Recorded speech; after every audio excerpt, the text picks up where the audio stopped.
بسم الله الرحمن الرحيم الحمد لله رب العالمين ثم الصلاة والسلام على من لا نبي بعده marka hore waxaan rabaa inaan dhamaantiin salaamo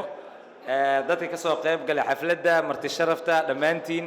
mar kale ku soo dhawaada habeenka isdhexgalka SBA Networking Night 2024 oo noo suurto galay inaan awada qabano si guul ah soo dhawaada in leeyahay kulankan waxa uga guul lahayn ama uga dan lahayn sida la socotaan in isdhexgal ay sameeyaan dadka ka shaqeeya bangiyada ka shaqeeya oo ay ku jiraan dad seasoned ah oo almost 15 sano la soo dhaafay bangiyada ka shaqeynayay dad oo ku cusub sectorka ku jiraan dad rooliskooda ay kala duwan yihiin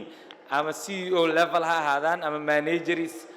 branch managers ha ahaadaan investment managers customer care tellers dhammaan isku wada jira inay cawada hoolkan ay joogaan ayna isbaranayaan marka house ruling keebiska waa la inii wada sheegay isbarashadiina si fiican ay u socotaa laakiin waxaan rabnaa in qaybtan dhextaalka ah aan soo jeedino laba keynote speakers ah oo aan ugu talagalnay in waxyaabaha cawada laga faa'iidi doono efantiga ay ka mid noqoto dadka bangiyada ka shaqeeya maadaama wadan aan ku noolnahay aad u burburay haddana soo kabanaya banking sectorka waa meesha la fiirsanayo oo isha u ah bulshada u ah banking sectorka waxa waaye meel professionalismka laga fiiriyo dadka bankariska ka shaqeeya waxa loo yaqaanaa inay yihiin professionals inay yihiin marka professional maadaama aad tahay mar kasta waxa laga filanaa highest standardka laga filanaa one of it marka waxa kamid ah in professional ethicska in la ilaaliyo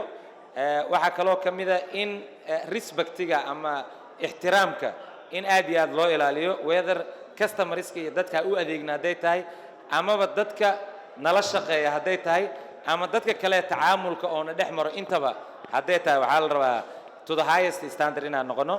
sidoo kale bankariska waxyaabaha laga filanayo timingka wadankeena lagu sheego wadamada aadka ugu dhiban waqtiga in dadka bangiyada ka shaqeeya ee waqtiga aad u dhowraan markii la joogo bankinka daqiiqada iyo secondska lacag ay u dhigmaan terms of lacag ay leeyihiin marka in waqtiga la ilaaliyo all the time meesha ugu sareysana waaye waxaan isleeyahay meesha nolol kaga daya lahay waaye waxa kaloo jirta bulshada low and orderka bangiyada waxay kamid yihiin meelaha ugu horeeya laga bilaabo safafka meesha laga bilaabo dadkii jihiintooda ee ka bilaabato iyo soo kabashadooda marka dhammaan ayadoo waxaasna la ka filayo waxaan rajaynaynaa insha Allah taala inaan kor u qaadno expectationka bulshada ee naga leedahay iyo waxaana la ka filanayo iyo level of professionalism aan kor u qaadno oo waxaana la ka filayo mar kasta dadka bankariska waxa kale lagu sheegaa dad oo aad u labis badan waaye oo bangiyada markay tagayaan iyo markay imaanayaan in loo arko qofkii inuu bankar yahay de labiskiisa inay ka muuqatay kamid tahay marka dhammaan standardskaas iyo waxaas laga rabo qofka bankarka ah waxay kor u qaadaysaa value-giisa iyo qiimkiisa ay kor u qaadaysaa marka intaas marka uga soo gudbo bankers association-ka waxa laga yaabaa ururka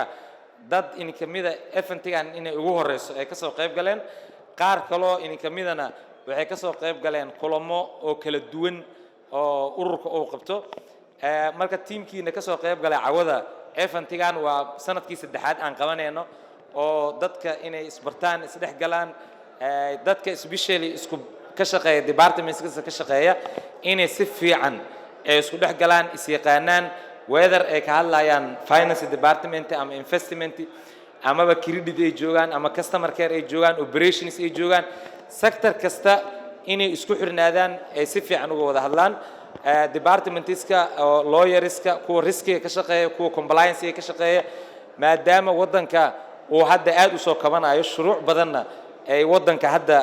la horumarinayo inaan u diyaar garowno sector kasto kamida waa loo baahan yahay way aragnimadiina inaa wax ku dartiin sectorkan kobciisa iyo koritaankiisa aad loogu baahan yahay marka inaa iska warqabtaan wixii ku soo kordha sectorskan aad ka shaqeysaan ama departmentska aad joogtaan inaa la isla wadaago sidii loo horumari lahayna all the time aan ka wada shaqeyno waxaan isleeyahay fursad waaye aad iyo aad ay muhiim u tahay marka waxaan rabaa cawada inay noqoto new experience dad badan aad taagan marka in la dul qaato waxa uu tala galnay 90 daqiiqo ka yar marka almost 45 daqiiqo waa baxday afartan shantan daqiiqo kale